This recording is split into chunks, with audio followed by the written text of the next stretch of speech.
இன்றைக்கி நம்ம வாழைத்தண்டை வச்சு டேஸ்டியாக வாழைத்தண்டு பச்சடி எப்படி ரெடி பண்ணலாங்கிறத பற்றி இந்த வீடியோவில் பார்க்கலாம். வணக்கம், welcome to garden and health. இந்த பச்சடி ரெடி பண்ணுறதுக்கு வாழைத்தண்டை இளம் வாழைத்தண்டை நம்ம சூஸ் பண்ணிக்கணும். இந்த தண்டுக்கு மேலே இந்த மாதிரி மட்டை இருந்துச்சுன்னா அதை பூரா ரிமூவ் பண்ணிவிட்டு அதுக்கப்புறம் நம்ம பொடி பொடியாக நறுக்க ஆரம்பிக்கணும். கடையில் வாங்கிட்டு வந்த உடனேயே இந்த மட்டையை பிரிக்கணுங்கிற தேவை கிடையாது. சமைக்கிற அன்னைக்கு இந்த பிரிச்சுக்கிட்டால் போதும். அப்போ தான் அந்த வாழைத்தண்டு கொஞ்சம் ஃப்ரெஷ்ஷாக இருக்கும். இந்த மட்டையை பிரித்ததுக்கப்புறம் இந்த மாதிரி சின்ன சின்னதாக ரவுண்டாக நம்ம கட் பண்ணி எடுத்துக்கலாம். கையினால் அந்த நாரை சுற்றி நம்ம எடுத்து விட்டுக்கணும்.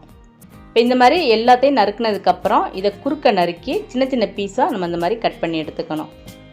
தண்டை இந்த மாதிரி நைஸாக நறுக்கினதுக்கப்புறம் அதை தண்ணியில் போட்டுடலாம். இப்போ நம்ம பச்சடிக்கு தேவையான தேங்காயை அரைச்சி எடுத்துடலாம். அதுக்கு ஒரு மிக்சி ஜாரில் 1/4 கப் அளவுக்கு தேங்காய் துருவல் எடுத்துக்கலாம். இது கூட காரத்துக்கு 2 பச்சை மிளகாயும் ஒரு சிறு துண்டு இஞ்சியும் எடுத்துக்கலாம். உங்களுக்கு அதிகமாக காரம் வேணும்னா நீங்கள் பச்சை மிளகாய் கூட்டிக்கலாம். இப்போ அரைக்கிறதுக்கு கொஞ்சமாக தண்ணி விட்டு இதை குறன்னு அரைச்சி எடுத்துக்கலாம். ரொம்ப நைஸாக அரைக்க வேண்டாம். இப்போ ஒரு கடாயில் 1 டீஸ்பூன் அளவுக்கு நல்லெண்ணெய் எடுத்துக்கலாம். எண்ணெய் சூடானதுக்கப்புறம் 1/2 டீஸ்பூன் கடுகு போட்டுக்கணும். கடுகு நல்லா பொரிஞ்சதுக்கப்புறம் ஒரு மிளகாவத்தில் இது மாதிரி கிள்ளி போட்டுக்கணும். வாசத்துக்கு கொஞ்சமாக கருவேப்பிலை போட்டுக்கலாம். இப்போ நறுக்கி எடுத்து வச்சுருக்க இந்த வாழைத்தண்டை அந்த தண்ணி இல்லாமல் இதில் சேர்த்துக்கலாம். வாழைத்தண்டு 3/4 பாகம் நல்லா வேகணும். அது வரைக்கும் இந்த கரண்டினால் இந்த மாதிரி நல்லா கிளறி விட்டுக்கலாம். இப்போ வாழைத்தண்டு நல்லா வெந்துருச்சு.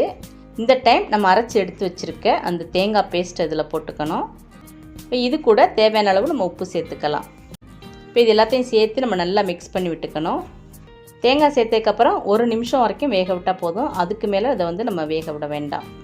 இப்போ 1 நிமிஷம் இந்த நல்லா கிளறினதுக்கப்புறம் 1/4 கப் அல்லது 1/2 கப் நம்மளோட தேவைக்கேற்ப புளிக்காத தயிரை இதில் ஊற்றிக்கணும். வாசத்துக்கு கொஞ்சமாக பொடியாக நறுக்குனா கொத்தமல்லி தலையை போட்டுக்கலாம்.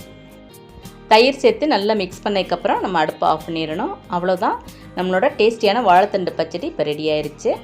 ஹெல்த்தியான இந்த வாழைத்தண்டு பச்சடியை நீங்களும் ட்ரை பண்ணி பாருங்கள்.